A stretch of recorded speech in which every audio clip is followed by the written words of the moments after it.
I think if you're going to try to be creative and make your borrowing capacity go as far as possible, it helps to be purchasing in trust along the way. We don't just go selling the property for no reason or because we think it might have got to the end of its current cycle. I'd be looking through to what am I trying to create from this property longer term? What do I need for it to contribute to my retirement? Welcome to Perth Property Insider, where you will learn how to grow your wealth and improve your life using Perth property.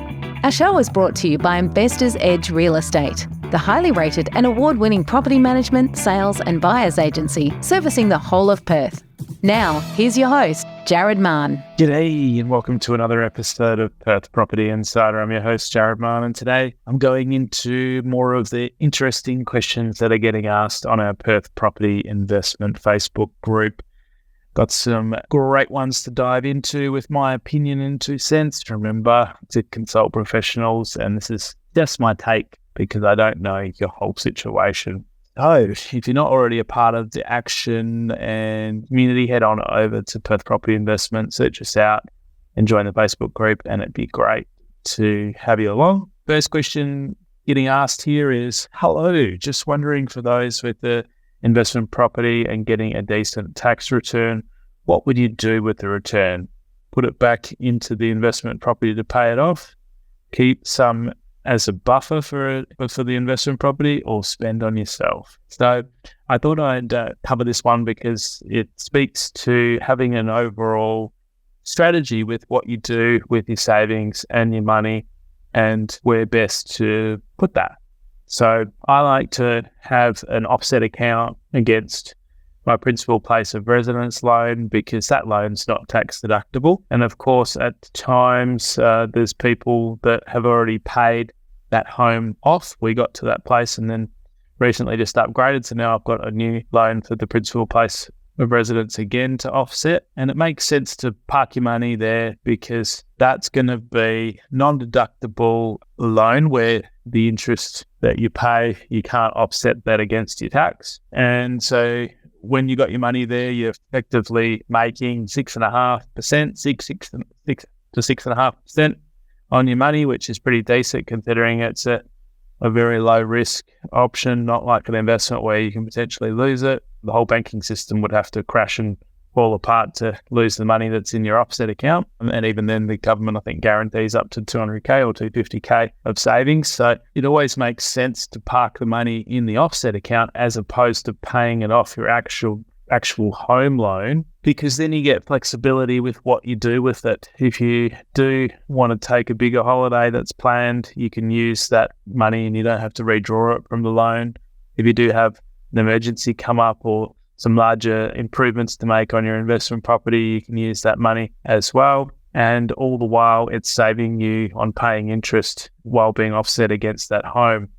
Now, of course, once you paid off your home, you switch to using your offsetting against your highest interest rate investment property loan and where you'll save the most from offsetting that. And what I do is I pile up my savings in there, and I never know if we upgrade our home and I decide to keep that home as an investment down the track, I don't want the loan to be paid off in that case. I then fully take the money out of the offset, put that into the new home deposit, offset the rest against the new home when I move over. Then I have the loan fully drawn on the old home that's now an investment, and that then keeps your debt reduced on the new home and your debt more fully drawn on the old home that's now an investment. That's what I've just done over the last month again. And the other thing to consider here is, when you're saving up to purchase your next investment property, it makes sense to put the savings in there as well in the meantime so that you're saving on interest. Park it all up, pile it all up, and then once you've got a better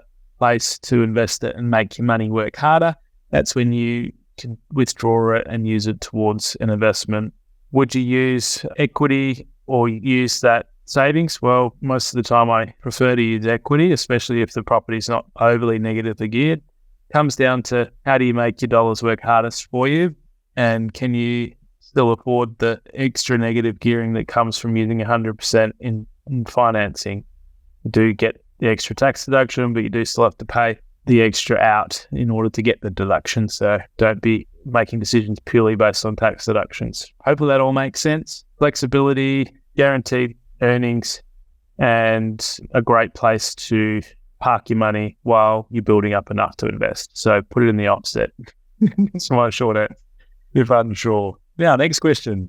How does a trust structure allow you to finance multiple properties when individual serviceability is exhausted? I wanted to touch on this one because too often this question is, by its very nature, asked too late. They've already exhausted their individual serviceability. So I think if you're going to try to be creative and make your borrowing capacity go as far as possible, it helps to be purchasing in trust along the way. And how this benefits your borrowing capacity is that if the property is neutral or positively geared and it's purchased in a trust structure, some banks won't count the other debt that is within those trusts or companies towards your overall personal debt.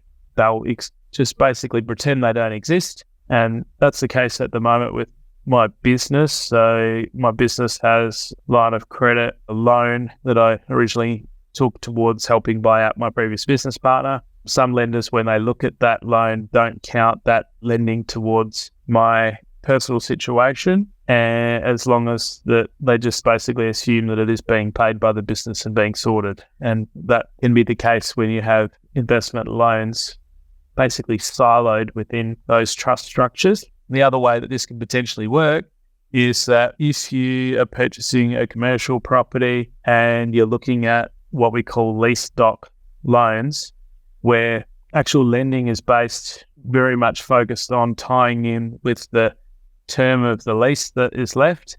So you basically have to go back and renew your lending every time the lease comes up for renewal. Bank comes in, values it, make sure they're happy with that situation. So you can get potentially caught out where they're not happy to continue, or you lose a tenant.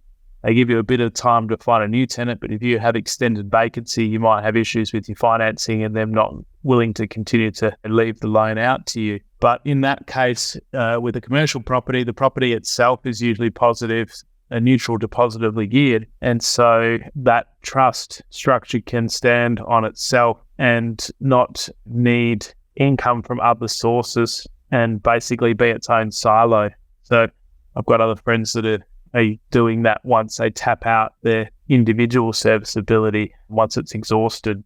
So I would think about this early in the piece. I'd have a discussion with your finance broker. Make sure that just because you try to extend your borrowing capacity, you don't want to shoot yourself in the foot with limiting your lending to being too restrictive, because there'll be less lenders that will lend to trusts and company structures.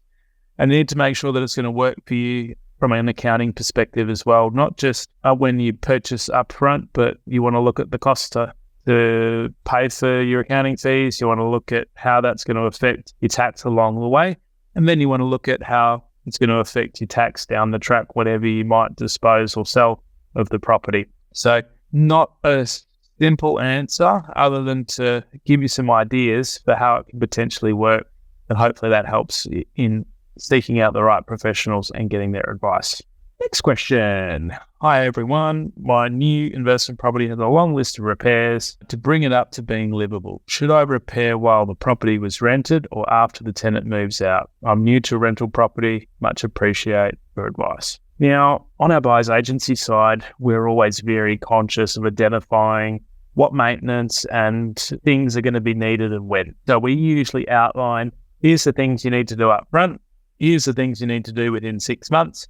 And here's the things that you need to do in 2 to 5 years. And when you get your building inspection report, it can uncover some of the hidden things that you don't see when you're going through and doing a visual inspection. But really, the things that you need to do up front for this tenant is obviously make sure that the property fully complies with window locks, RCDs, smoke alarms, light, porch lighting, etc. Double lock on the deadbolt and double lock on the front door. My team handle those specifics, so I'm not 100% on what all of them are.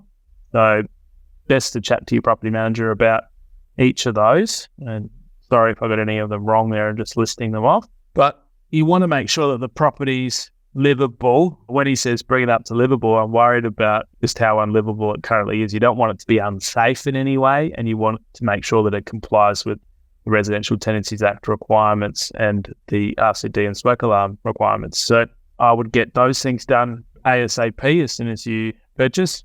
I then look at, what things can be done with the tenants still there. Now, you're not going to be able to redo floor coverings and repaint the whole house when the tenant's living there. What you can look to do is different other maintenance things, different improvements, but you're not going to be able to do whole-scale renovations or upgrades. So I'd get quotes for those. I'd plan them out for down the track. And then when your tenant looks to leave, you'd also look at, okay, how much extra rent can you get? What's the uplift in value likely to be? And you want to make sure that, you're really getting $2 back for every $1 that you spend on things generally, especially if you're spending a lot. And you do want to make the property, very well presented and maintained so that you can attract a better quality of tenant when you go back to the market. So I would do the things up front. I'd then do the things that you can do along the way. I'd then get all your quotes ready for when the tenant moves out. And I'd look to do things in a cost-effective and return-focused way. And also think about the future resale down the track as well. So I spoke about improving its rentability, but you want to do the things to also one day be able to attract a better buyer, add value in the meantime for both rental and sale, and make sure that the changes are smart. So hopefully that helps. Next question, selling an investment property privately. Oh, interesting. Do I sell tenanted or vacant? If I sell tenanted, what do I need to do in the way of notice for the tenants? So a lot of owners think at the moment, well, the market's hot. Of course, I can sell privately. We can put a photo of a letterbox online and probably sell it before the end of the day.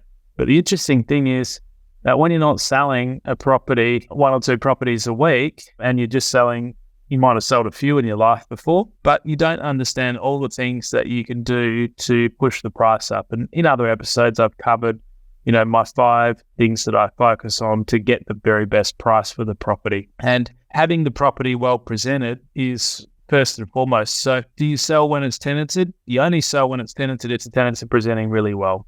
That's first and foremost. If they're going to cost you too much, then you'd likely vacate them and look to sell down the track. And we then go to look at, what's the timing of this. So I'd usually look to sell no more than 2 months out from the lease end date. And so you're looking to sell no more than 2 months out from the lease end date. Otherwise, you're going to limit the potential interest to only investors being interested. You want to attract home buyers that can move in straight away within the normal settlement period. So again, by the question that you're asking, it does tell me that you don't have the experience with selling lots of properties, and I'd definitely consider looking at engaging an agent, because someone like myself could add far more to the price that we're going to get than the cost that we're going to charge. And all of these things would be first and foremost in our minds when we're doing these things. I know they are for me anyway, and we really want to look through to how can we present it at its best, create as much competition as possible, price it for demand, and negotiate really strongly using more advanced negotiation techniques, which I won't run through here, so that we're getting the overall best price. Next question. I require advice for holding versus selling in the property market today. I've held for almost 10 to 15 years now, and the property's almost doubled in value. I've got 0 holding cost. What should I think about doing? Well, this question has sort of come up in various permutations in the past, and I get it all the time. And what we want to be doing is looking at what's our overall game plan here. So we don't just go selling the property for no reason, or because we think it might have got to the end of its current cycle. I'd be looking through to, what am I trying to create from this property longer term? What do I need for it to contribute to my retirement or for when I want to have choices? And if it isn't costing you anything to hold, what you're going to be paying for certain when you sell is sales agent costs. You're going to be paying capital gains tax. You're going to have potential changeover costs if you're converting into another asset down the track when you rebuy back in. So I'm very much of the view that I hold for the long term, if not forever. And I only sell when I've got a very definite reason to. And some of those reasons can be that the asset, has been a subpar performing asset. We'd have to look at what it's historically done. If you've decided that you're going to, you want to upgrade your home and need some borrowing capacity back, or you want to convert it into a better performing asset, those can be valid reasons. And then we'd look at what's going to be the best specific timing for your property. So I'd look at what our prediction tools are telling us is likely to happen over the next year. I'd look at where that suburb is at in its overall cycle. You haven't given us enough info on your price point or the suburb, so I can't know or tell you either of those things. But if you reach out, I'm happy to give you some input. And in general, the lower end has had its, a very strong run. It's moving now to middle priced areas, more the sort of 800 to 1.2. And moving into villas that are more the affordable options. People are priced out of the lower end options and moving into, units, villas, townhouses now. And then to finish out our cycle over the next 2 to 3 years, I think the upper end will go the most strong towards the end of that period. And so I don't know where your property fits within that spectrum and when you're likely to see the other growth. But you could also look at how has the average growth rate over the last 10 years been compared to its long-term average. And that's going to also give you a guide, because if it's performed at, say, 5.5% over 20 years and potentially around the same over 30 years, and it might have only performed at 3 or 3.5% over the last 10 years, and I'd be very optimistic that if the prediction over the next year is strong, then it's probably going to catch up and revert back to more that long-term average. And I'd be expecting a lot more growth ahead, and a good reason to keep holding it if you have decided to get out. But if you don't have a very good reason for selling and you don't need to, then I would wait until, you may not ever have to sell. So hopefully that helps and gives you a bit of a reframe on things. Next question. Hi, everyone. When purchasing an as-is property, does the seller still need to complete smoke alarms and safety switch compliance? Well, the short answer to that is yes, they absolutely do. There is an exemption that someone can sign when they're purchasing, I believe, requiring for them to have the house demolished within a certain time period, and therefore, and saying that they're not going to tenant it or occupy the property. So therefore smoke alarms and RCDs wouldn't be needed in that transaction. I know with a land-only transaction, you don't have to worry about it, but basically every other transaction can't be transacted unless it has those things, even if the property is sold as is and is mentioned as is in the contract. So you'd have to have, I think, a lot more specific wording as to those things not being required, and that the buyer basically takes on the responsibility for installing them. I think, chat to your settlement agent. They're going to be an expert in this. That's who I would go to for extra advice on the matter. And hopefully you can get those things done by the seller if they're not. Next and final question to round things out for this episode. Hey guys, quick question. Looking to rent out my property soon. Is it worth renting furnished or unfurnished? And has anyone found either to be better? Thanks in advance. Now, of course, being property management experts, we do get asked this question a lot.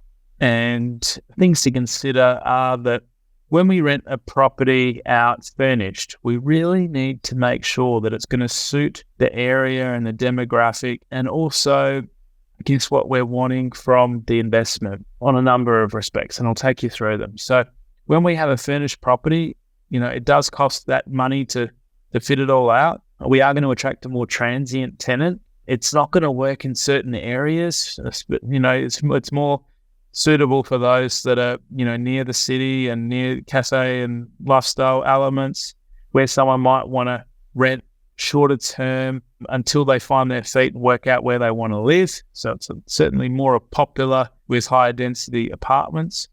And when rental markets go through their cycles and move back to being rougher, harder markets, the furnished market is what hurts the most initially. And especially when we've had things like COVID, where we didn't have any travellers at all for a period, that's where the furnished market really hurt for a while. And so it can become very difficult to find a tenant for a furnished property when things are at their worst. So not always a great strategy for the long term. It can work at the moment, but the biggest factor to consider here is that it turns the property from being more of a passive investment into a much more active investment. And from what I've seen, there's very few, if any, good managers that look after furnished properties in Perth. We have a few of them and we don't take on many of them, and it's only very select ones that we look after. It's really most common where the owner would manage the property themselves, because it's going to require a lot more active management typically. So you're going to have your tenant changing over more. You're going to have more upkeep and itinerary to look over every time that tenant changes over. You have to replace furniture where required and get into organising that. And so more often than not, the allure of having a furnished property is not usually worth the extra return. Otherwise, we'd all be doing it.